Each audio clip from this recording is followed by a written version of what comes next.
حضرت سیدنا شیخ احمد بن ثابت مغربی رحمت اللہ تعالی علیہ فرماتے ہیں، ایک دن میں دیوار کے ساتھ ٹیک لگائے قبلہ رخ درود پاک کے ٹاپک پر مضمون کو ترتیب دے رہا تھا۔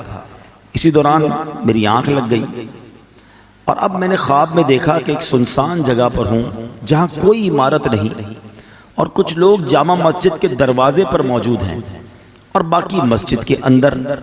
میں اندر گیا تو ان لوگوں کے درمیان بیٹھ گیا۔ اتنے میں ایک حسین و جمیل نوجوان تشریف لائے، چہرے سے بڑی نیک بختی، بڑی خوش بختی ظاہر ہو رہی تھی، بڑا نورانی چہرہ تھا۔ تو میں نے کہا آپ کا نام کیا ہے؟ تو اس نوجوان نے کہا کہ میرا نام رومان ہے اور میں اللہ کریم کے ملائکہ میں سے ایک فرشتہ ہوں۔ تو میں نے کہا کہ پھر یہ اتنے سارے انسانوں کے درمیان آپ کیوں آئے ہیں؟ فرشتے ہیں تو یہاں کیوں آئے ہیں؟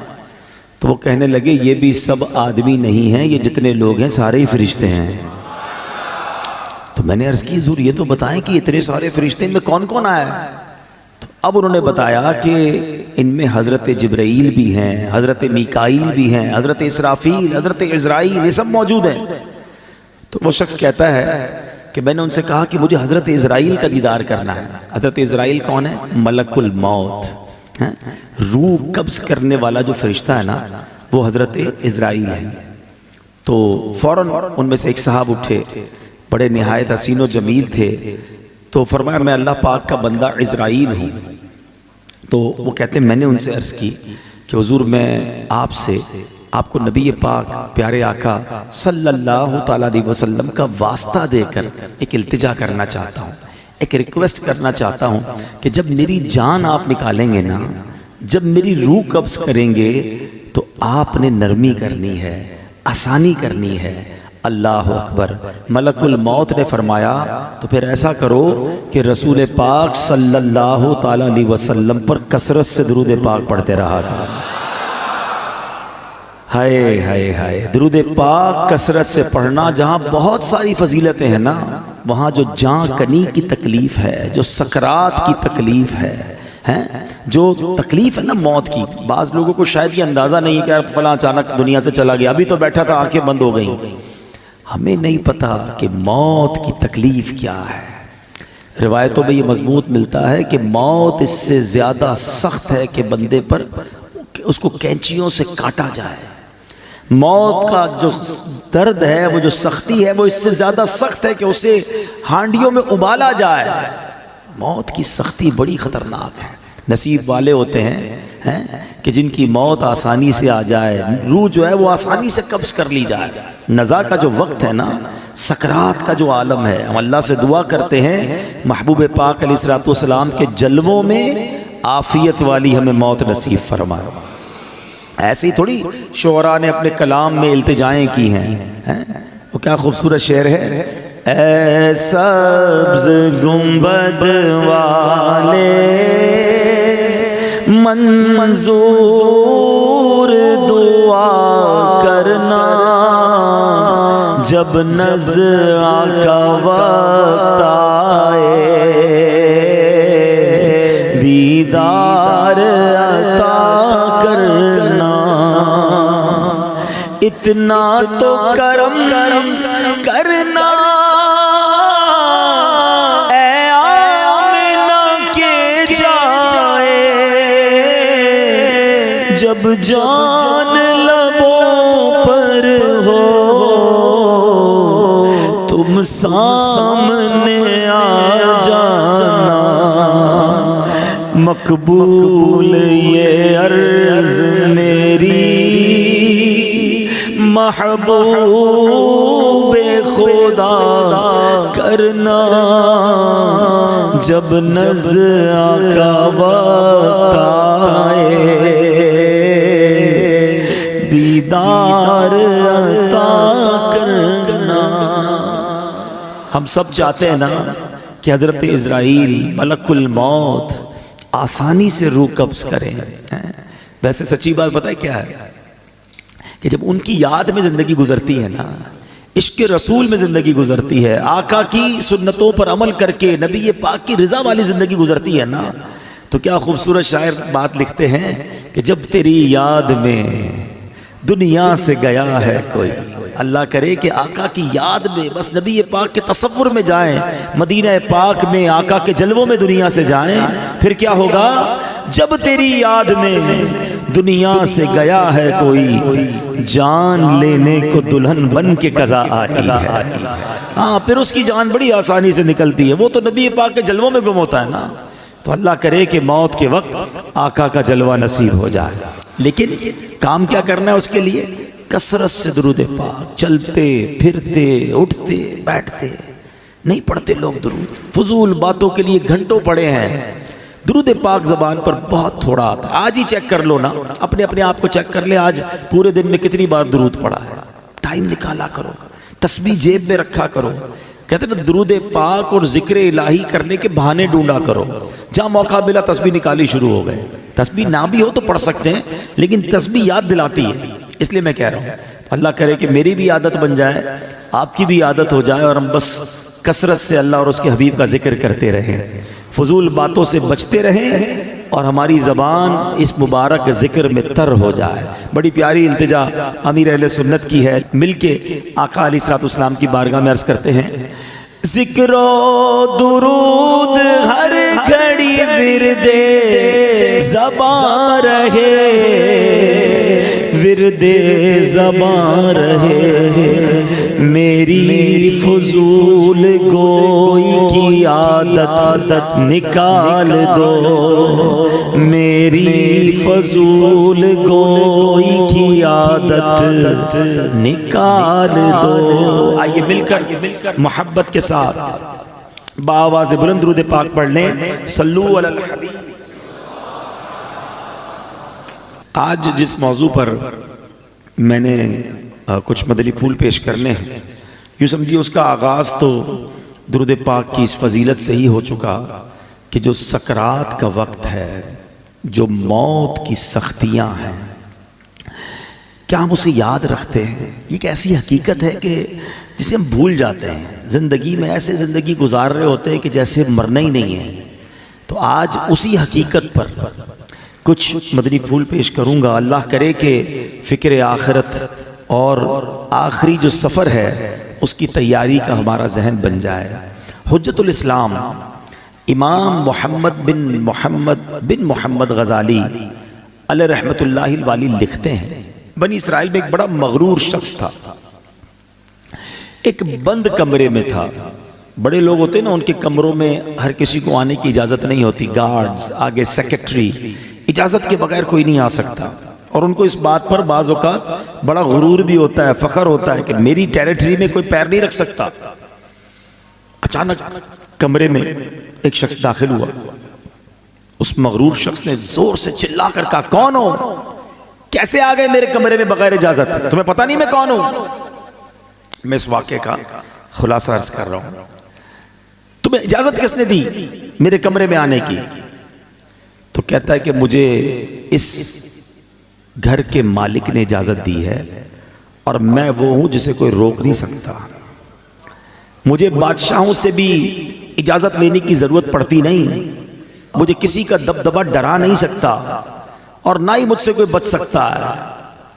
اور جب یہ باتیں سنی نا اس مغرور شخص نے، جس کا سٹائل ہی الگ ہوتا تھا، جو بڑے چلا کر بڑے غصے میں لوگوں سے باتیں کرتا تھا، اب اس کا جو غصہ ہے وہ نیچے آ گیا۔ اب ہے کون یہ تو بتائیں، کہیں آپ ملک الموت تو نہیں؟ اللہ اکبر۔ اب حضرت ملک الموت نے کہا، ہاں میں ملک الموت ہوں، مجھے کوئی دروازہ نہیں روک سکتا، مجھے کوئی گارڈ، مجھے کوئی کر و فر کہیں بھی جانے سے نہیں روک سکتا۔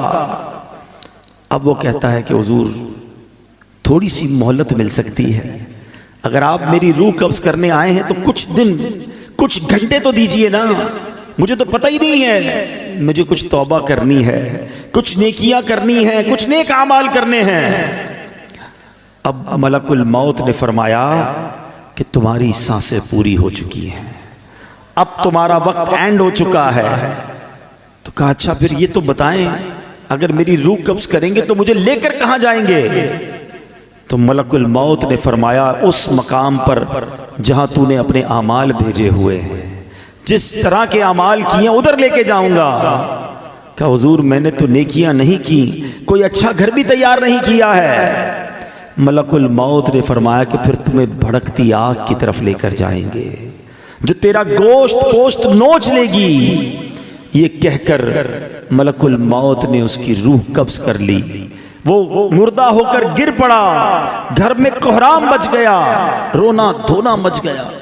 اس واقعے کے جو راوی ہیں حضرت یزید رکاشی رحمت اللہ تعالی فرماتے ہیں اگر ان سوگواروں کو اس کے برے انجام کا پتہ چل جاتا تو اس سے زیادہ رونا دھونا مچاتے۔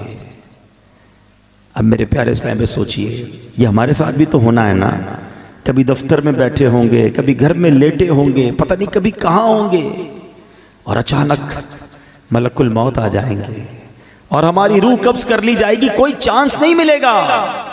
جس کو مرنا ہو کیا وہ ایسے جیتا ہے جیسے ہم جی رہے ہیں؟ وہ شاعر لکھتے ہیں نا، جب اس بزم سے اٹھ گئے دوست اکثر اور اٹھتے چلے جا رہے ہیں برابر۔ ذرا غور تو کیجئے نا، آپ کے رشتہ داروں میں سے کتنے لوگ چلے گئے، آپ کے پڑوسیوں میں سے کتنے لوگ چلے گئے، ارے آپ کی عمر کے دوستوں میں سے کتنے لوگ چلے گئے۔ بلکہ میں تو ان لوگوں کو بھی جانتا ہوں کہ جن کی عمر مجھ سے کم تھی، وہ بھی دنیا سے چلے گئے۔ دھڑا دھڑ لوگ جا رہے ہیں۔ جب اس مذہب سے اٹھ گئے دوست اکثر اور اٹھتے چلے جا رہے ہیں برابر، یہ ہر وقت پیش نظر جب ہے منظر، یہاں پر تیرا دل بہلتا ہے کیوں کر، جگہ جی لگانے کی دنیا نہیں ہے، یہ عبرت کی جا ہے تماشا نہیں۔ ہم کیوں نہیں سوچتے کہ ہمیں مرنا ہے؟ ہم کیوں نہیں سوچتے کہ ہمیں دنیا سے جانا ہے اور ادھر جانا ہے، اور ادھر کی ہم تیاری نہیں کرتے؟ حضرت عبداللہ ابن مسعود رضی اللہ عنہ فرماتے ہیں السعید من وعظ بغیرہ، یعنی سعادت مند وہ ہے جو دوسروں سے نصیحت حاصل کرے۔ ہمیں نصیحت حاصل کرنی چاہیے نا کہ یار فلاں کا انتقال ہو گیا، میری باری آنے والی ہے۔ کبھی جنازہ پڑھتے ہوئے، کبھی قبرستان میں مردے کو قبر میں اتارتے ہوئے، کبھی مسجد کا اعلان سنتے ہوئے کہ جناب فلاں کا رضائے الہی سے انتقال ہو گیا، ہم کیوں نہیں سوچتے میرا نام بھی اسی اسپیکر سے اعلان ہوگا کہ ان کا بھی رضائے الہی سے انتقال ہو گیا ہے۔ دوست احباب گھر والے کچھ دیر آنسو بہائیں گے، کچھ دیر یاد کریں گے، مگر پھر کہیں گے جلدی کرو، جنازے میں دیر نہیں کرنی چاہیے۔ پھر ہمارے گھر سے جنازہ اٹھے گا، وہ بھی نصیب والے ہوتے ہیں جن کا گھر سے جنازہ اٹھتا ہے۔ بعض اوقات تو ایسی جگہ موت آتی ہے کہ لوگوں کو کفن بھی نہیں ملتا، قبر بھی نہیں ملتی ہے۔ اللہ سے دعا کرتے ہیں کہ اللہ عافیت والی موت عطا فرما، کٹنے والی، پھٹنے والی، جلنے والی، ڈوبنے والی موت سے محفوظ فرما، عافیت والی ہو، کلمے والی ہو۔ اللہ کریم ہے نا، میرے رب سے تو مانگ سکتے ہیں نا، ہم اللہ سے مانگتے ہیں کہ مولا ہمیں زندگی بھی شان والی عطا فرما، موت بھی شان والی عطا فرما، ایمان والی عطا فرما، کلمے والی عطا فرما، عبرت والی موت نہ دینا مالک کہ مرنے کے بعد لوگ کہیں کہ دیکھو باتیں تو بڑی بڑی کرتا تھا، اس کی موت کیسی ہوئی ہے۔ اللہ ایسی موت سے ہم سب کو محفوظ فرمائے، برے خاتمے سے بچائے۔ خدایا برے خاتمے سے بچانا، خدایا برے خاتمے سے بچانا، پڑھوں کلمہ جب نکلے دم یا الہی، پڑھوں کلمہ جب نکلے دم یا الہی۔ آج کل تو لوگ قبرستان میں جا کے ہنسی مذاق کر رہے ہوتے ہیں، قبرستان میں جا کر موبائل فون پہ کاروبار چل رہا ہوتا ہے، ادھر میت دفنائی جا رہی ہے، ادھر آپس میں دوست کل کی پلاننگ کر رہے ہوتے ہیں۔ قبرستان عبرت کی جگہ ہے، قبرستان میں ہنسنے والوں کا کیا حال ہوتا ہے، آؤ میں آپ کو ایک واقعہ سناتا ہوں۔ خواجہ خواجگان خواجہ غریب نواز، خواجہ معین الدین چشتی اجمیری، خواجہ غریب نواز نے ایک واقعہ سنایا کہ ایک مرتبہ میں اور شیخ اوحد کرمانی رحمت اللہ تعالی علیہ سفر پر تھے۔ ہماری ملاقات ایک بوڑھے میاں سے ہوئی. وہ بزرگ تھے اور یاد الہی میں انتہائی مشغول تھے. کہتے میں نے ایسا بندہ یاد الہی میں مشغول پہلے نہیں دیکھا تھا. میں نے ان سے سلام کیا, ہاتھ ملایا تو معلوم ہوا کہ ان کے ہاتھ پر تو گوشت ہی نہیں ہے, اتنا کمزور, اتنے دبلے پتلے تھے. تو خواجہ صاحب کہتے ہیں کہ میرے دل میں خیال آیا کہ یہ اتنے کمزور کیوں ہیں. اس سے پہلے کہ میں سوال کرتا وہ روشن ضمیر تھے, میرا سوال جان لیا. کہتے ہیں کہ میں ایک دن اپنے دوست کے ساتھ قبرستان گیا, تھوڑی دیر ہم قبر کے پاس بیٹھ گئے, آپس میں باتیں ہونے لگی جیسے دوستوں میں باتیں ہوتی ہیں. کہتے ہیں اتفاقاً ایسی بات ہوئی کہ مجھ سے کہا لگ گیا, زور سے ہنس پڑا. اسی وقت قبر سے آواز آئی, اے غافل جس کو ایسا مقام درپیش ہو اسے ہنسی سے کیا کام. کہتے جو ہی میں نے وہ آواز سنی میں اٹھ کھڑا ہوا. جو دوست میرے ساتھ تھا میں نے اسے الوداع کہا, مسجد میں آ گیا, بیٹھ گیا. مجھ پر ہیبت طاری ہو گئی, قبر سے آواز آئی تھی نا. کہتے میں قبرستان میں ہنسا, مجھ پر ایسی غفلت آ گئی کہ میں قبر کے پاس جا کر ہنسنے لگا. کہتے مجھے اتنی شرمندگی محسوس ہوئی. وہ دن ہے اور آج کا دن ہے, 40 سال ہو گئے میں نے شرم کے مارے آسمان کی طرف منہ نہیں کیا ہے. اور میں اس بات سے ڈر رہا ہوں کہ قیامت کے روز اللہ کی بارگاہ میں کیسے منہ دکھاؤں گا, کیا منہ لے کر جاؤں گا. اے میرے پیارے اسلامی بھائی, قبرستان عبرت کی جگہ ہے, مذاق مستی اور دنیاوی باتیں کرنے کی جگہ نہیں ہے. آپ کو پتہ ہے کہ سیدنا عثمان غنی رضی اللہ تعالیٰ عشرہ مبشرہ میں سے ہیں, ذوالنورین ہیں, اور 2 بار نبی پاک سے جنت خریدی ہے. ایسی عظیم ہستی ہیں. مگر جب آپ قبرستان جاتے تھے نا, آپ کی اتنا روتے تھے کہ آپ کی داڑھی آنسوں سے تر ہو جاتی تھی. لوگ کہتے ہیں آپ اتنا کیوں روتے ہیں. آپ کے سامنے کبھی حشر کی بات بھی ہوتی ہے, جہنم کا ذکر بھی ہوتا ہے, اب اتنا نہیں روتے. قبر کی بات ہوتی ہے یا آپ قبرستان جاتے رونا شروع کر دیتے ہیں. کتنی کمال کی بات کیا آپ نے فرمایا قبر ہی پہلی منزل ہے. جو پہلی منزل میں کامیاب ہو گیا نا وہ آگے بھی کامیاب ہو گیا. جو ادھر ہی پکڑا گیا پھر آگے اور مشکل ہے نا. فرسٹ انٹری ٹیسٹ ہے سمجھ لو. قبر میں جاتے ہی امتحان ہوگا نا, قبر میں جاتے ہی سوالات ہوں گے. اگر سوال کے جواب دے دیے, اچھا مزے کی بات دیکھیں, یا اسٹوڈنٹ بھی بیٹھے ہوں گے, امتحانات بھی ہوتے رہتے ہیں, اسٹوڈنٹ کوشش کرتے ہیں کسی طرح پیپر آؤٹ ہو جائے, پتہ چل جائے امتحان میں کون سا پیپر آئے گا. اچھا جب پیپر آؤٹ نہیں ہوتا تو کیا کرتے ہیں, پچھلے 5 سالہ پیپر لے کے بیٹھے ہوتے ہیں, یار ان میں سے کوئی سوال آئے گا, ان کی تیاری کر لو. کمال دیکھو کہ یہ کیسا پیپر ہے کہ جس کے سوال پہلے سے ہی آؤٹ ہیں, سوال بھی آؤٹ ہے, جواب بھی بتا دیے گئے کہ 3 سوال ہونے ہیں. قبر میں جانے کے بعد ہر بندے سے سوال ہوگا, من ربک, تیرا رب کون ہے, ما دینک, تیرا دین کیا ہے. اور پھر ایک پیارا سا چہرہ دکھایا جائے گا اور پوچھا جائے گا ما کنت تقول فی ھذا الرجل, کہ اس مبارک چہرے والی ہستی کے بارے میں دنیا میں کیا کہا کرتا تھا. اور تینوں سوالوں کا جواب ہمیں پتہ ہے. من ربک, ربی اللہ, اللہ ہمارا رب ہے نا. ما دینک, دینی الاسلام, دین میرا اسلام ہے. اور ہمیں پتہ ہے کس کا چہرہ دکھایا جائے گا, کیا کہیں گے, ہوا رسول اللہ صلی اللہ تعالی علیہ وسلم, یہ تو میرے آقا جناب رسول اللہ صلی اللہ تعالی علیہ وسلم ہے. مگر یہ اتنا سمپل نہیں ہے. ہاں سوال بھی پتہ ہے, جواب بھی پتہ ہے. اب میں آپ کو آؤ ایک کمپیریزن سمجھاتا ہوں. میرے بچوں جو خاص طور پہ اسٹوڈنٹس ہیں, بلکہ جتنے بھی لوگ ہیں, سب نے دنیا کے امتحان کبھی نہ کبھی دیے ہوں گے. What is the difference between worldly examination and examination of the grave? دنیا کے امتحان اور قبر کے امتحان کا میں فرق آپ کو سمجھاتا ہوں. دنیا کا امتحان جب بھی ہوگا ڈیٹ پہلے سے پتا ہوگا, ایسا ہی ہے نا. 2 مہینے باقی ہیں, 3 مہینے باقی ہیں, فلاں تاریخ کو میتھس کا پیپر ہوگا, پھر اردو کا ہوگا, پھر سائنس کا ہوگا, جو بھی پیپر ہے, پیپر کے ٹاپکس بھی پتہ ہیں, ڈیٹس بھی پتہ ہیں. ٹھیک ہے, جیسے جیسے امتحان قریب آئے گا ہم تیاری بڑھاتے جاتے ہیں. کل صبح پیپر ہے, رات نیند نہیں آتی, ایسا ہی ہے. سیکنڈ, دنیا کا پیپر جب بھی دے دے, آپ پیپر دیتے ہیں, رزلٹ کچھ دنوں بعد یا کچھ مہینوں بعد آتا ہے. ٹھیک ہے. تیسری بات, پیپر میں فیل ہو گئے, ایک چانس ملتا ہے, کیا کہتے ہیں اس کو, سپلیمنٹری پیپر یا ضمنی امتحان, کہ چلو یار فیل ہو گئے دوبارہ دے دیں. اچھا اس میں بھی فیل ہو گئے, پھر کیا ہوگا؟ میکسیمم کیا ہو جائے گا؟ 1 سال اور پڑھنا پڑے گا نا. 8ویں کا امتحان دیا، پاس نہیں ہوئے، چلو بھائی 8ویں دوبارہ پڑھ لو، 9ویں دوبارہ پڑھ لو. یہ 4 باتیں یاد رکھیے گا. ڈیٹ پہلے سے پتا ہے، ٹھیک ہے، تاکہ تیاری کر لیں. سیکنڈ، امتحان کے بعد رزلٹ کافی دنوں بعد آتا ہے، اور ایک آدھا پیپر، ایک آدھا سوال رہ گیا تو سپلیمنٹری کا موقع ہے. چوتھا، اگر فیل ہی ہو گئے تو پھر کیا ہوگا؟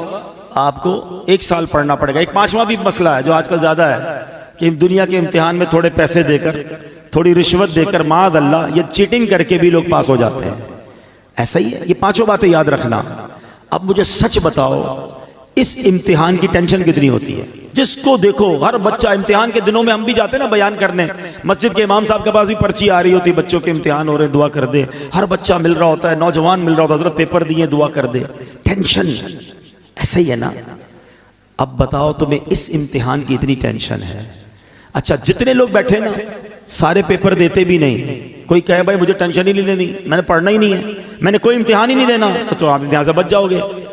میں جس امتحان کی بات کر رہا ہوں اس سے بچ کوئی نہیں سکے گا.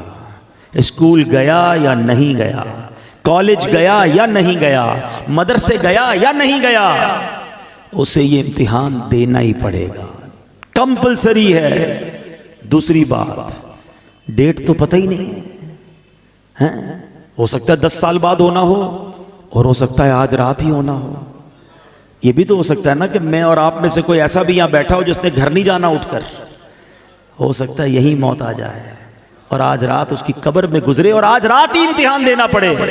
مجھے سچ بتاؤ، جس امتحان کی ڈیٹ تمہیں 4 مہینے پہلے ملتی ہے، تم ٹیوشن لیتے ہو، تم جناب گیسٹ پیپر لیتے ہو، اس کی تیاری میں لگ جاتے ہو.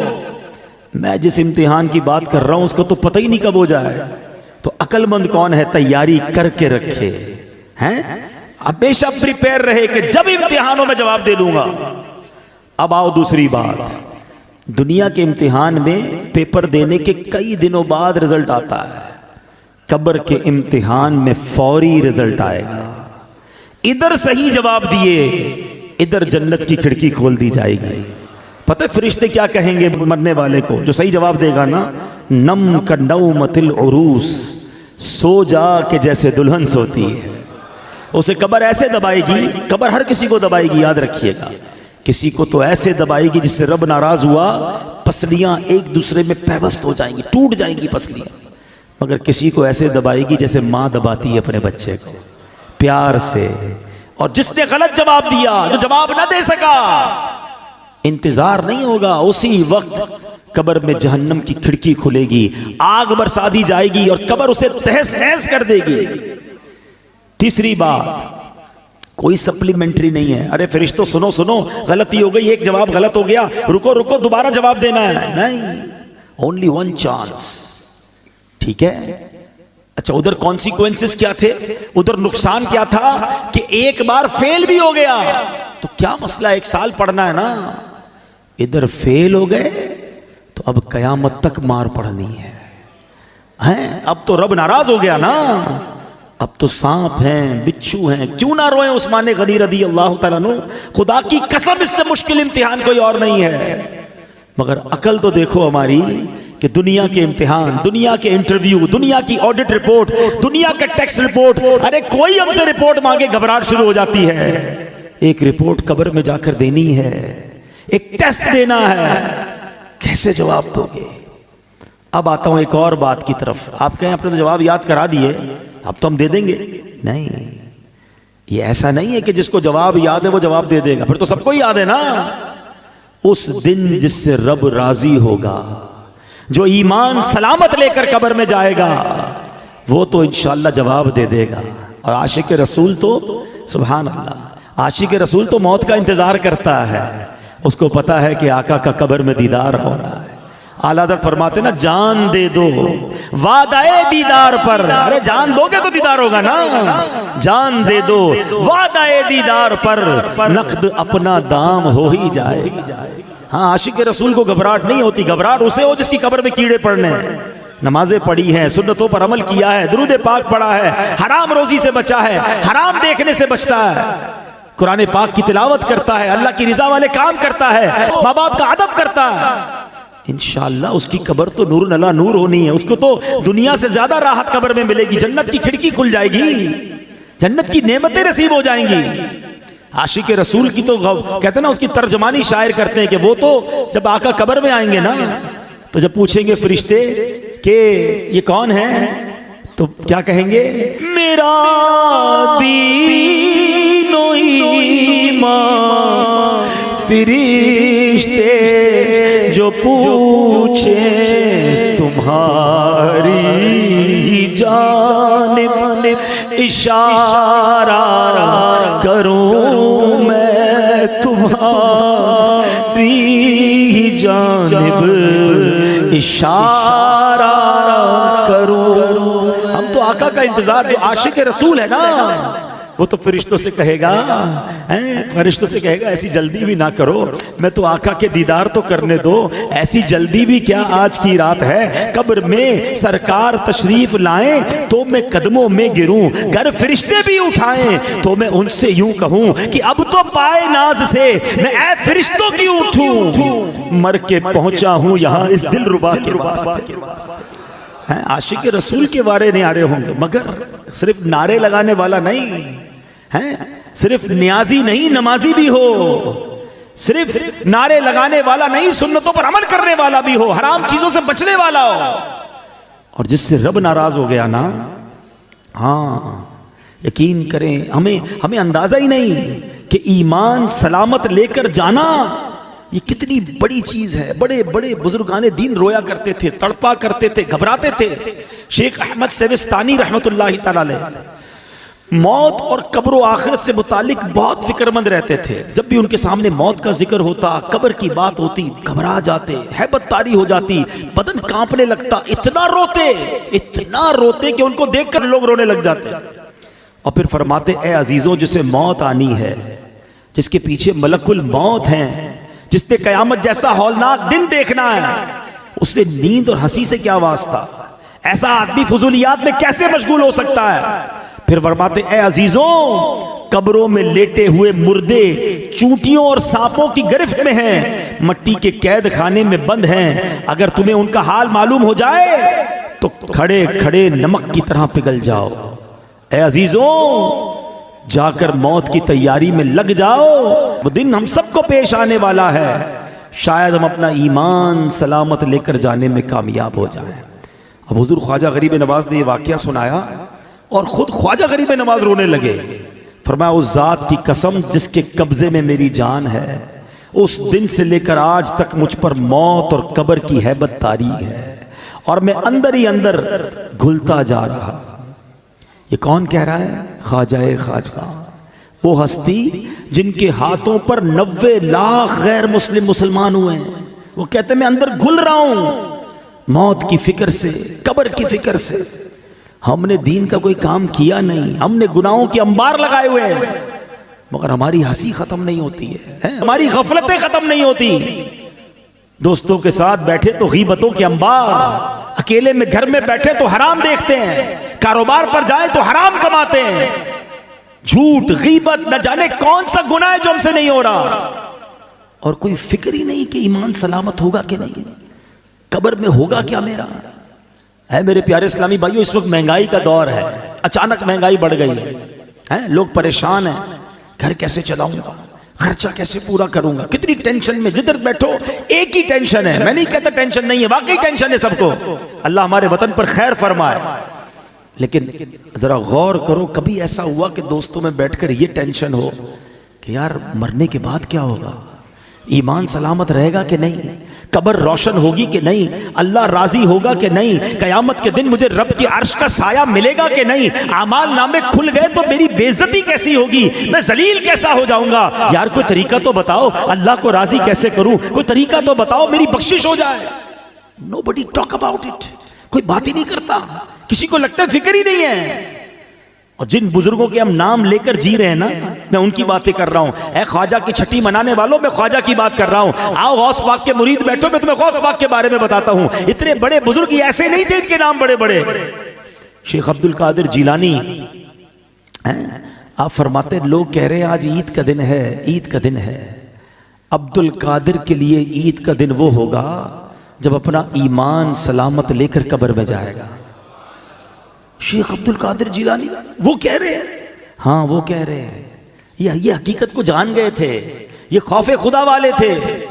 خدا را میرے پیارے اسلامی بھائیوں, میں آپ کو صحیح بتا رہا ہوں, آپ اگر مہنگائی کے ٹینشن سے, روزگار کے ٹینشن سے, دنیا کی پرابلم سے نکلنا چاہتے ہیں نا, میں آپ کو ایک طریقہ بتاتا ہوں, آپ اپنے اللہ کو راضی کر لیں. ہاں, رحمان الدنیا والآخرہ ہے وہ. لوگ کہتے ہیں کبھی کبھی یار آخرت کے ساتھ ساتھ دنیا بھی ہونی چاہیے. او بھائی یہ فارمولہ ہی غلط ہے. میرا رب آخرت کا بھی مالک ہے, دنیا کا بھی مالک ہے. میں اسے راضی کر لوں, وہ میری دنیا بھی اچھی کر دے گا, میری آخرت بھی اچھی کر دے گا. ایک ٹارگٹ زندگی میں بنا لو, میں نے اللہ کو ناراض نہیں کرنا ہے, میں نے اللہ کی رضا والے کام کرنے ہیں. واللہ وہ تمہاری روزی میں برکت ڈالے گا, وہ تمہارے دل میں سکون ڈالے گا, تمہارے گھر میں سکون اور چاشنی ڈال دے گا, تمہارے گھر میں عافیت آ جائے گی, لائف انجوائے کرنے لگو گے, کیونکہ رب راضی ہے نا. ایک فارمولہ یاد رکھو, جس سے رب راضی اس سے سب راضی. ہم رب کو راضی نہیں کرتے, ہم سب کو راضی کرتے ہیں. ہمیں رب کو راضی کرنا ہے, اس کی نافرمانی والے کام نہیں کرنے. اللہ کے حبیب علیہ الصلوۃ والسلام سنو کیا فرماتے ہیں. اچھا اب میں تھوڑی سی مسکنسیپشنز بھی دور کر دوں. بعض اوقات جب ہم اس طرح کی باتیں کرتے ہیں, موت کے موضوع پر بات کرتے ہیں, تو لوگ کہتے ہیں یار اتنی مرنے پہ کیا بات کرنا, موت پر اتنی بات کیوں کرتے ہیں. آؤ میں آج آپ کو قرآن و حدیث کے ذریعے سمجھاتا ہوں ہمارا رب اور اللہ کے حبیب علیہ الصلوۃ والسلام ہمیں موت کو یاد کرنے کا کیسا درس دے رہے ہیں. یہ کوئی چال چلی گئی ہے ہمارے ساتھ, یہ کوئی شیطان نے گیم کھیلا ہے ہمارے ساتھ کہ ہمارے پاس سارے ٹاپکس ہیں, ہم ہر موضوع پر بات کرتے ہیں, ہم موت پر بات نہیں کرتے ہیں. حالانکہ اسے یاد کرنے کی ترغیبات قرآن و حدیث میں موجود ہیں. اللہ کے حبیب علیہ الصلوۃ والسلام فرماتے ہیں, اے طارق مرنے سے پہلے موت کی تیاری کر لو. آقا نصیحت فرماتے تھے, موت کی تیاری کرنی ہے نا, تو کیا تیاری کرنی ہے؟ قبر کے لیے فرنیچر بنانا ہے, ایئر کنڈیشن لگوانا ہے قبر میں, پنکھا ونکھا لگانا ہے, یا ریشمی کوئی سلک کا مہنگا والا کفن سلوانا ہے؟ کیا لے کر جائیں گے قبر میں؟ کچھ بھی نہیں. کبھی کفن میں جیب دیکھا ہے؟ قبر میں تجوری دیکھی ہے؟ جس مال کے لیے ہم دوڑے پھر رہے ہیں, مارے پھر رہے ہیں, روز گنتے ہیں جیب میں کتنے, گھر میں کتنے, بینک میں کتنے, اتنا ہے بے وفا مال. پتہ ہے آپ کو جس دن ہمارا انتقال ہوگا نا, جو بینک کے پیسے ہیں گھر میں پڑے وہ تو سب چلے گئے نا, وہ تو ہمارے رہیں گے نہیں, رشتہ داروں کے ہو جائیں گے. میرے جیب میں بھی جو پیسے ہوں گے نا وہ بھی نکال لیے جائیں گے کہ اب یہ میت کا نہیں ہے, یہ ورثہ کا مال ہے. ارے ایک تھوڑے روپے تو لے جانے دو, کچھ نہیں لے جا سکو گے, ایک ایک روپیہ چلا جائے گا. میں بڑی گہری بات کرنے جا رہا ہوں. میں نے ایک جملہ ایک جگہ سنا تھا, میں بھول نہیں پاتا, بڑی کمال کی بات ہے, بڑی گہری بات, اللہ کرے آپ سمجھ جاؤ. ہم زندگی میں جتنے کماتے ہیں نا, نارملی اس کا 5, 10 یا 15% خرچ کر پاتے ہیں اپنی ذات پر, ورنہ بچوں پر خرچ ہوتا ہے, فیملی پر خرچ ہوتا ہے, یا ہم چھوڑ کے چلے جاتے ہیں. آپ حساب اٹھا لیں, ہم نے زندگی میں جتنے بھی کمائے پورے ایک تو خرچ نہیں ہوتے, چھوڑ کے بھی جاتے ہیں بچوں کے لیے, یا جتنا لائف میں بھی خرچ کرتے ہیں تو اپنی ذات پر 5% یا 10% خرچ کر پاتے ہیں. ایسا ہی ہے. وہ جملہ یہ ہے کہ کمانے 100 ہیں, خرچ اپنے اوپر 5 کرنے ہیں, اور جواب بھی 100 کا دینا ہے. بات بڑی گہری ہے. جو حرام کماتا ہے نا, جو جھوٹ بول کر, ملاوٹ کر کے, سود کا کاروبار کر کے, رشوت کر کے, چوریاں کر کے, ڈاکے کر کے, کر لو جمع, شاید 5-10% سے زیادہ خرچ نہیں کر سکو گے, مگر جب اللہ کی بارگاہ میں جاؤ گے نا تو پورے 100% کا جواب تمہیں دینا پڑے گا. بچے مزے کریں گے جن کے لیے تم چھوڑ کر آئے, بلکہ وہ قیامت کے دن اللہ کو یہی کہیں گے, یا اللہ ہمیں کیا پتا ہمارے باپ نے حرام جمع کیا تھا, مار ہمیں پڑے گی اگر ہم نے حرام کمایا ہوگا. اتنا بے وفا مال, اور اس مال کے لیے میں دوڑی جا رہا ہوں, یہ نہیں سوچ رہا کہ قبر میں تو مال نہیں جانا. تو اے میرے پیارے اسلامی بھائیوں, آقا کی اس حدیث سے سبق لو کہ موت سے پہلے موت کی تیاری کرو. اور تیاری کیا ہے کہ یا تو یہ مال اگر ہے تو یہ مال آگے بھیجو, صدقہ و خیرات کر کے آگے جمع کرا. ایک صحابی رسول آئے, عرض کرتے ہیں حضور مجھے آخرت اور موت سے محبت نہیں ہے, گھبراہٹ ہوتی ہے, اس کا ذکر کرنے میں مجھے مزہ نہیں آتا, دل نہیں لگتا آخرت کی بات کرنے میں. شاید ہم سارے ایسے ہی ہیں, جب بھی موت اور قبر کی بات کرو گھبراہٹ شروع ہو جاتی ہے. کیا شاندار جواب دیا نبی پاک نے. حدیث پاک کا خلاصہ پیش کر رہا ہوں. فرمایا بندے کا دل ادھر لگتا ہے جدھر اس کا مال ہو, تم اپنا مال آگے بھیج دو, تمہارا دل بھی آخرت میں لگنا شروع ہو جائے گا. میں اس کو ایگزامپل کے ذریعے سمجھاتا ہوں. ہم کراچی میں رہتے ہیں, ٹھیک ہے, ایک بندے نے اپنے پیسے بھجوا دیے لاہور, وہاں دکان لے لی, فیکٹری لگا لی, گھر لگا لیا. اب زیادہ دل کہاں لگے گا؟ لاہور. جب دیکھو لاہور جائے گا, کیوں؟ پیسے ادھر ہیں, انویسٹمنٹ ادھر ہے. لوگوں نے پیسے دبئی میں لگائے ہوئے ہیں, دبئی جاتے رہتے ہیں کیونکہ مال ادھر ہے, دل بھی ادھر ہے, واپس بھی نہیں آتے. کیا شاندار جواب دیا, عقل مندوں کے لیے کمال جواب ہے یہ. اگر آخرت میں دل لگانا ہے نا تو بندہ کہ میرے پیسے ادھر ہیں بھائی, میں نے اپنا مال اللہ کی راہ میں صدقہ کیا ہوا, محل تیار ہے, مسجد بنا دی ہے اللہ کے کرم سے, کیونکہ حدیث پاک کا خلاصہ ہے جو اللہ کے لیے مسجد بناتا ہے اللہ اس کے لیے جنت میں گھر بناتا ہے. خوش نصیب ہیں وہ لوگ جو مسجد بناتے ہیں یا مسجد میں حصہ ملاتے ہیں. کچھ نہ کچھ پیسے آگے بھجوایا کرو, یہ اگلا اکاؤنٹ ہے ہمارا, جاتے کہیں نہیں ہیں, ادھر سے نکل کر اس اکاؤنٹ میں جا رہے ہیں جدھر زیادہ گزارنی ہے زندگی. تو آقا نے کیا خوب بات فرمائی کہ اگر آخرت میں دل لگانا ہے نا تو اپنا مال ادھر بھیج دے, کیونکہ بندے کا دل مال کے ساتھ ہوتا ہے. جب مال ادھر ہوگا تیرا دل بھی ادھر ہی لگ جائے گا. تو یہ موت کی تیاری کا ایک طریقہ ہے. اچھے اعمال کرے اور آگے اپنے اعمال بھیجے, نیکیاں بھیجے, تو انشاءاللہ اس کی تیاری اچھی ہو جائے گی. اللہ کریم قرآن مجید فرقان حمید میں فرماتا ہے وَاتَّقُوا يَوْمًا تُرْجَعُونَ فِيهِ إِلَى اللَّهِ, اور ڈرو اس دن سے جس میں اللہ کی طرف پھرو گے. ایک قول کے مطابق اس آیت کریمہ کا معنی یہ ہے, اے ایمان والو ڈرو اس دن سے جب تم اس دنیا کو چھوڑ کر سفر آخرت پر روانہ ہو جاؤ گے. اے میرے پیارے اسلامی بھائیوں, اللہ کریم قرآن مجید میں فرماتا ہے وَلَا تَنْسَ نَصِيبَكَ مِنَ الدُّنْيَا, اور دنیا میں اپنا حصہ نہ بھول. اب کون سا حصہ ہے ہمارا دنیا میں؟ سنے اس آیت کی تفسیر میں علماء نے فرمایا اس سے مراد کفن ہے. یعنی دنیا میں ہمارا حصہ کتنا ہے؟ بس کفن لے کر جانا ہے اور کچھ لے کر نہیں جانا ہے. اور اتنی تیاری ہے دنیا سجانے کی, چھوٹا گھر بڑا ہو جائے, بڑا گھر اور بڑا ہو جائے, چھوٹا کاروبار بڑا ہو جائے. میں نہیں کہتا کاروبار بڑا نہ کریں, میں نہیں کہتا گھر بڑا نہ بنائیں, مگر اس گھر میں, اس کاروبار میں, اس دنیا میں اتنے غرق تو نہ ہو جائے نا کہ پہلے تو حلال اور حرام کی تمیز اٹھ جائے اور پھر مرنے کا ہی خیال نہ رہے. خدارا دیکھو ایک بات یاد رکھیں, ہمارے ساتھ ایسا نہیں ہے کہ ہمیں کوئی ٹائم الگ الگ دیا گیا ہے کہ بھائی یہ ٹائم دنیا کے لیے تیاری کر لو اور یہ والے ٹائم آخرت کی تیاری کر لینا, پھر تو ٹھیک ہے. ہم کہیں گے یار آخری 10 سال میں آخرت کی تیاری کر لوں گا. نہیں, اسی ٹائمنگز میں, اسی زندگی میں ہمیں دنیا بہتر کرنی ہے تو کریں, آخرت بھی بہتر کرنی ہے, کہیں رہ نہ جائے آخرت. شیطان کیا کہتا ہے, بس مولانا ابھی بھی ہو سکتا ہے میرا بیان چل رہا ہے نا تو کوئی کہہ رہا ہوگا کہ باتیں تو بڑی اچھی کر رہے ہیں, بس رمضان سے نماز شروع کر دوں گا, بس یہ اگلے سال میں یہ حرام کام چھوڑ دوں گا. ہاں یار میں یہ غلط کام تو کرتا ہوں, میری ایک بری عادت تو لگی ہوئی ہے, میں یہ بے حیائی کا کام تو کر رہا ہوں, بس یار تھوڑے 2-4 مہینے بعد پکی توبہ کر لوں گا. یہی شیطان کا کام ہے کہ وہ لمبی امیدیں دلاتا ہے, لمبی امیدیں دلاتا ہے, بس تھوڑے دنوں بعد توبہ فوراً کرنی چاہیے. شیطان کیسا مردود ہے اور کیسے مرواتا ہے.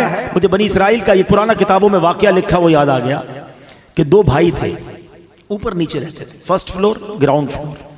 گراؤنڈ فلور والا بھائی بدکار, شرابی, کبابی, بے حیائی کے کام کرنے والا, اور اوپر والا بھائی تہجد گزار, قرآن پڑھنے والا, دین کا کام کرنے والا.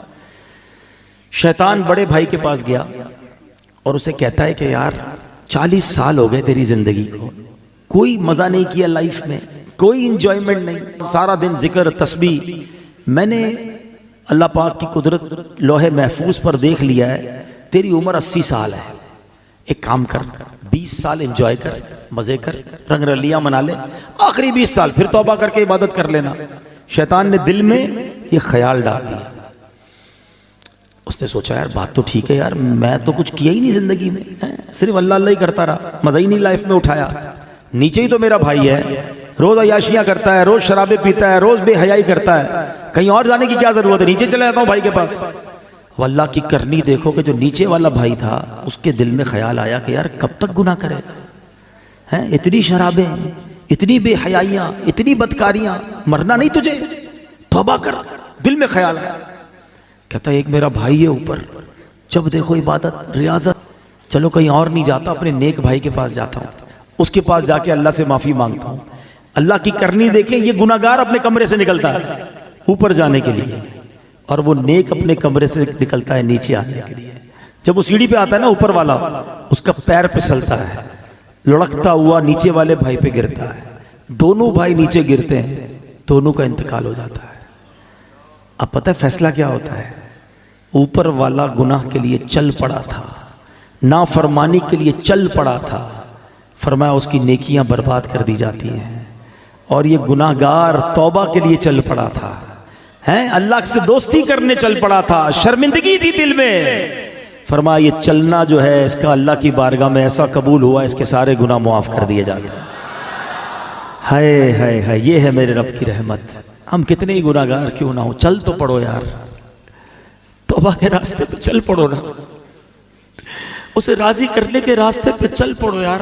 کب تک سوچتے رہیں گے، کب تک نماز قضا کرتے رہیں گے، کب تک جھوٹ بولتے رہیں گے، کب تک حرام کماتے رہو گے، کب تک ماں باپ کو ستاتے رہو گے، کب تک جوا کھیلتے رہیں گے، کب تک شراب اور بے حیائی کے کام کرتے رہو گے.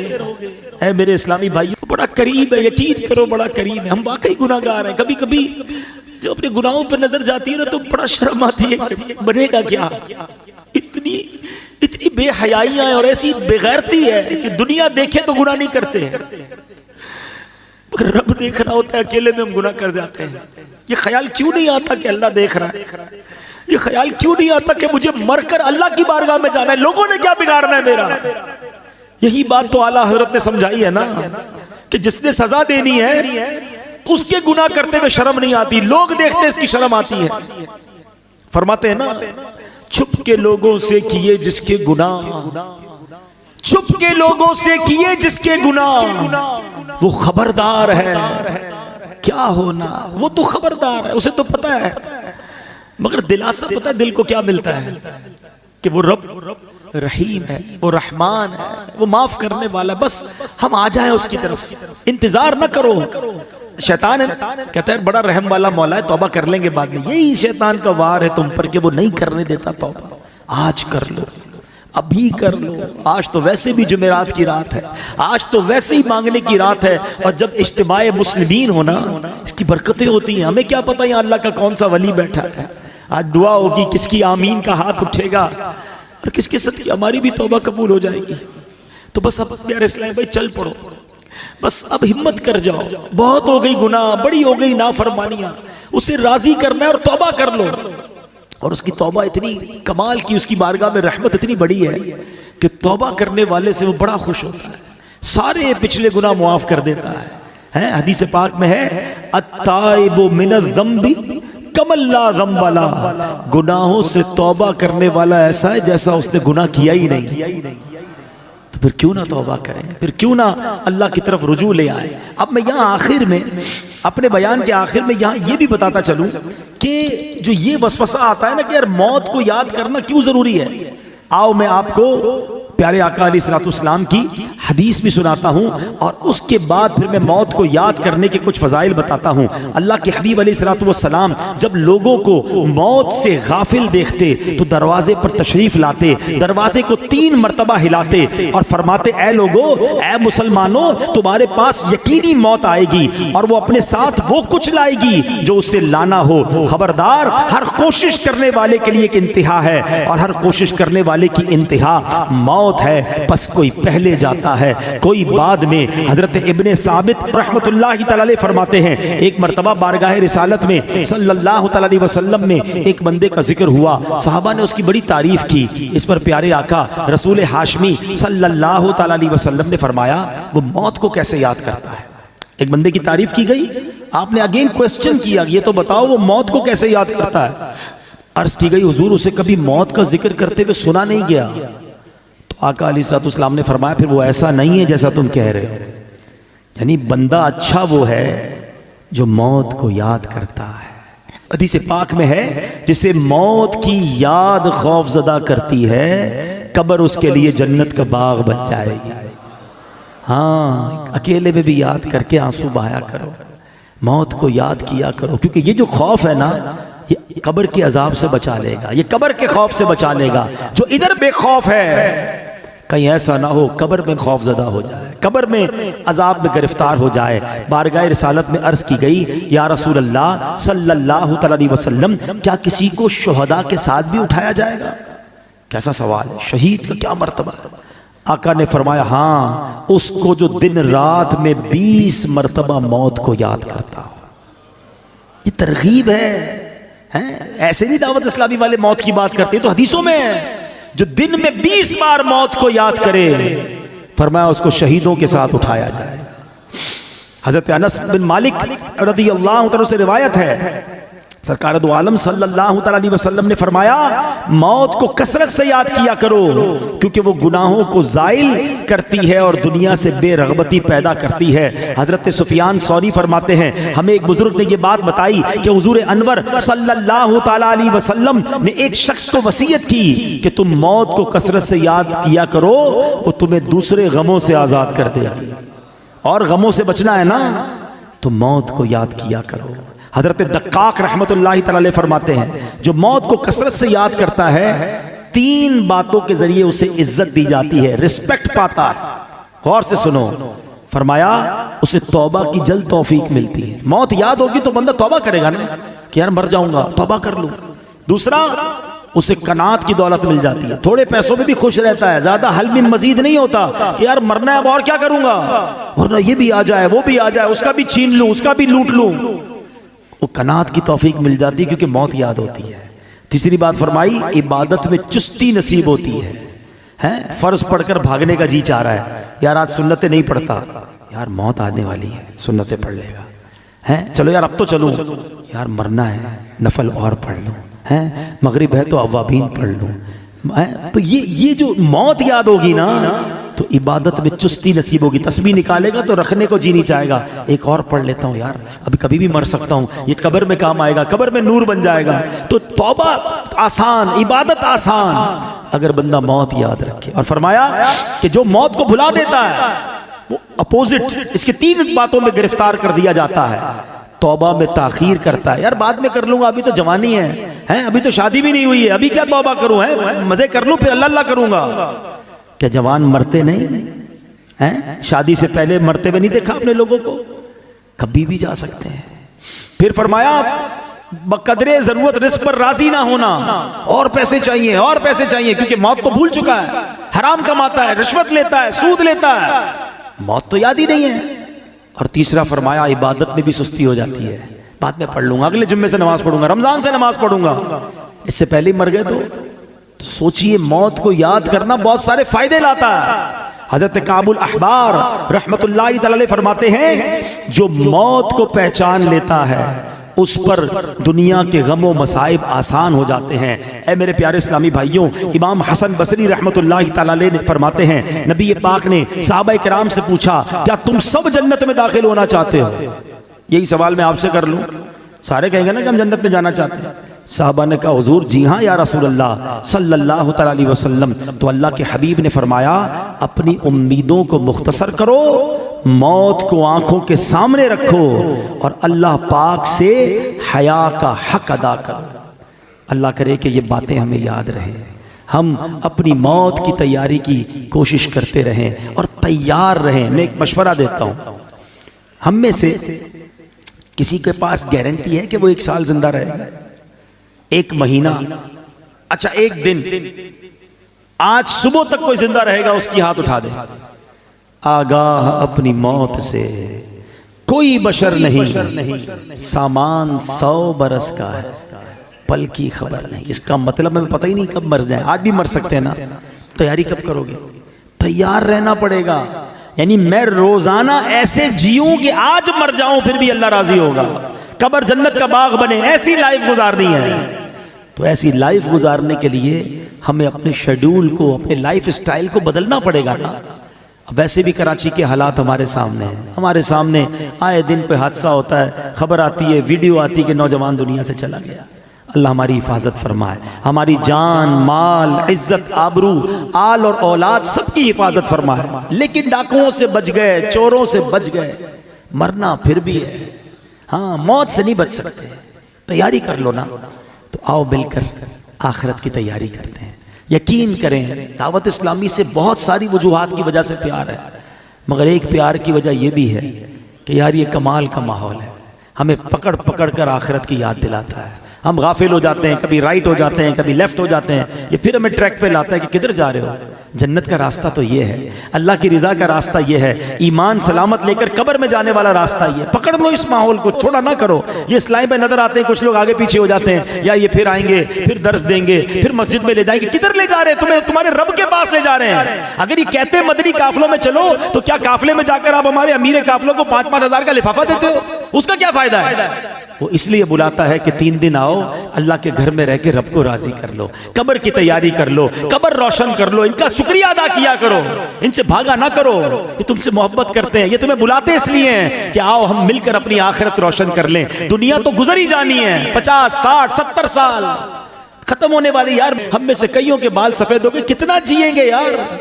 اب تو مرنے والے ہیں، پتہ نہیں کب دنیا سے چلے جائیں گے۔ تو ادھر کی تیاری کر لو، ادھر مار نہ پڑے، ادھر کچھ بھی نہیں کر سکیں گے اگر سانپ اور بچھو قبر میں آ گئے۔ ارے آج تو ایک کیڑا ادھر آ جائے ہماری چیخ نکل جاتی ہے، ابھی لائٹیں بند ہو جائے تو ہم گھبرانا شروع کر دیں گے۔ قبر بھی کیا ہوگا اگر اللہ ناراض ہو گیا؟ ان دعوت اسلامی والوں کا ساتھ دو، آیا کرو اجتماع میں، جایا کرو مدنی قافلے میں، درس ہو تو بیٹھ جایا کرو، نماز پڑھو تو نفل بھی پڑھ لیا کرو، تھوڑا قرآن بھی پڑھ لیا کرو، دور نہ جاؤ مسجدوں سے۔ اللہ بڑا کریم ہے، وہ رحیم ہے، گناہ گار ہے، وہ بخش دے گا، لیکن بس دوستی رکھو، اللہ کے دوستوں سے دوستی رکھو۔ آؤ میں بھی نیت کروں، آپ بھی نیت کریں کہ مرتے دم تک دعوت اسلامی کے ماحول سے وابستہ رہیں گے، پابندی سے ہفتہ وار اجتماع میں شرکت کریں گے انشاءاللہ، جب جب موقع ملے، جب جب موقع ملے انشاءاللہ مدنی قافلوں میں سفر کریں گے انشاءاللہ۔ اب بس آج پکی توبہ، بس اب گناہ نہیں کرنے، ہمت کرو۔ ہاں مجھے سب پتا ہے، مجھے کسی کو بتانے کی ضرورت نہیں، اور آپ کو بھی کسی کو بتانے کی ضرورت نہیں، آپ کو سب پتا ہے کون جھوٹ بول رہا ہے، کون حرام دیکھ رہا ہے، کون حرام کما رہا ہے، کون ماں باپ کو ستا رہا ہے، کون معاذ اللہ اپنے دوستوں کے ساتھ بیٹھ کر نشہ کر رہا ہے، سب کو پتا ہے۔ ہمیں نہ بھی پتا ہو نا تو اللہ کو تو پتا ہے نا، کسی کو نہ بھی بتاؤ رب تو دیکھ رہا ہے نا۔ بس آج اسی رب سے دل ہی دل میں کہہ دو نا، اے اللہ معاف کر دے، اللہ معاف کر، اب نہیں کروں گا، اللہ تجھے ناراض نہیں کروں گا۔ ہو گئے گناہ، کر لی خطائیں، کمزور ہوں نا، لے گیا شیطان گناہوں کے اڈے پر، اب معافی دے دے، تجھ سے معافی مانگتے مولا، ہمیں معاف کر دے، ہمیں استقامت بھی تو دے دے، ہمیں اپنے پسندیدہ بندوں میں شامل کر لے، ہمیں شیطان کے مقابلے میں طاقت دے دے۔ ہم ہمت تو کر رہے ہیں، اے اللہ طاقت تو نے دینی ہے، مدد تو نے کرنی ہے۔ بس آج یہ اپنے دل میں نیت کر لو، اپنے رب سے خود ہی وعدے کر لو، وہ بڑا کریم ہے، وہ بڑا رحیم ہے، وہ نگاہ بھی فرمائے گا، وہ مدد بھی فرمائے گا، اور وہ ہمیں اچھا بھی کر دے گا۔ رب کریم سے دعا کرتا ہوں کہ اللہ نیکوں کے صدقے ہمیں نیک بنا دے، اچھوں کے صدقے ہمیں اچھا بنا دے، ہماری گناہوں والی عادتیں رب اپنے کرم سے دور کر دے۔ آمین بجاہ النبی الامین صلی اللہ